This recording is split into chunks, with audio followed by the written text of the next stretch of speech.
नमस्कार, मैं डॉक्टर अजीत भारती आज फिर आपके लिए हिंदी विषय के अंतर्गत आधुनिकतर गद्य विधाएं लेकर आए। आधुनिकतर का अर्थ है जो बिल्कुल आधुनिक हैं।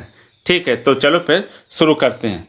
तो आपको इसके अंतर्गत हम अभिनंदन ग्रंथ, स्मृति ग्रंथ, टिप्पणी साहित्य, लघु कथा और एकालाप यानी ये क्या है, बहुत ही आधुनिक जो गद्य विधाएं हैं उनका हम अध्ययन करने वाले हैं। तो चलो फिर शुरू करते हैं। तो आपका आता है प्रश्न नंबर पहला। तो प्रश्न नंबर पहला दिया हुआ है कि अभिनंदन ग्रंथ किसे कहते हैं। तो इसका उत्तर इस प्रकार से रहेगा।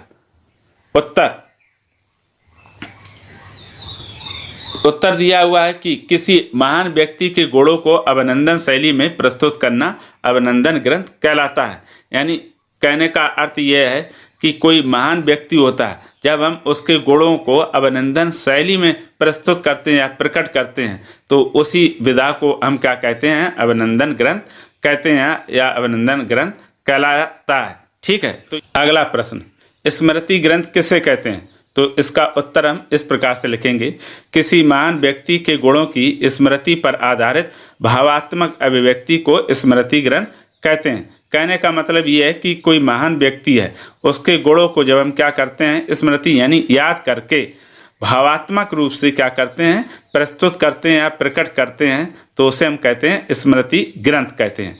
देखो ऐसे समझ लो, जैसे मान लो कोई व्यक्ति है और वो कैसा महान है, विद्वान है, और हम उसके जो गुण हैं, उसकी खूबियाँ विशेषता हैं, उन्हें क्या करें, हम बाद में याद कर करके क्या करें, भावात्मक रूप से लिखें। ऐसा लिखें कि पढ़ने वाले पर सीधा असर पड़े।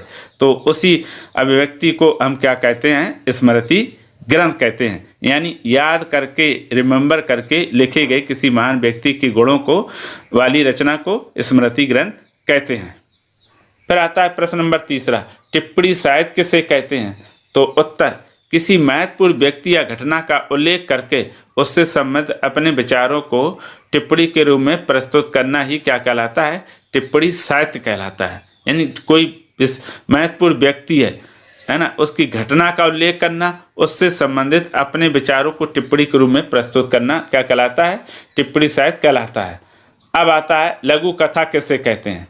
तो उत्तर, यह कहानी का छोटा रूप है।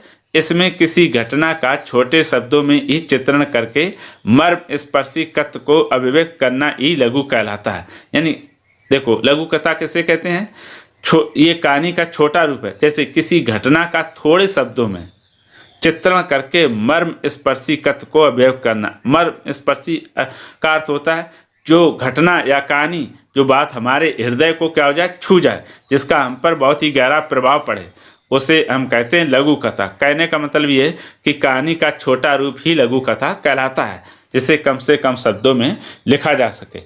फिर आता है अगला, एकालाप किसे कहते हैं। उत्तर तो इस प्रकार दिया, नाटक में प्रयुक्त यानी नाटक में प्रयोग की जाने वाली एक विशेष शैली को हम स्वागत शैली कहा जाता है या उसे स्वागत शैली कहते हैं। इसमें पात्र स्वयं अपने आप से ही बातें करता है। इस शैली में लिखी गई रचना एकालाप विधा कहलाती है। देखो, नाटक में ये प्रयोग की जाने वाली विशेष शैली है और इस शैली को क्या कहते हैं हम, स्वागत शैली।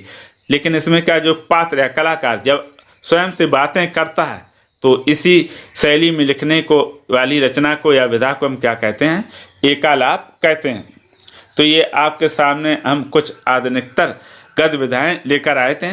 तो आशा करता हूँ कि ये समझ में आ गए होंगे, बहुत ही संक्षेप में थी।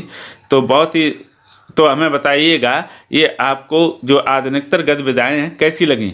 और मैंने इसके डिस्क्रिप्शन बॉक्स में नाटक, कहानी, एकांकी, उपन्यास, निबंध, उनके बारे में बहुत ही अच्छी परिभाषाएँ, विशेषताएँ और उनके लेखक का परिचय लिखा।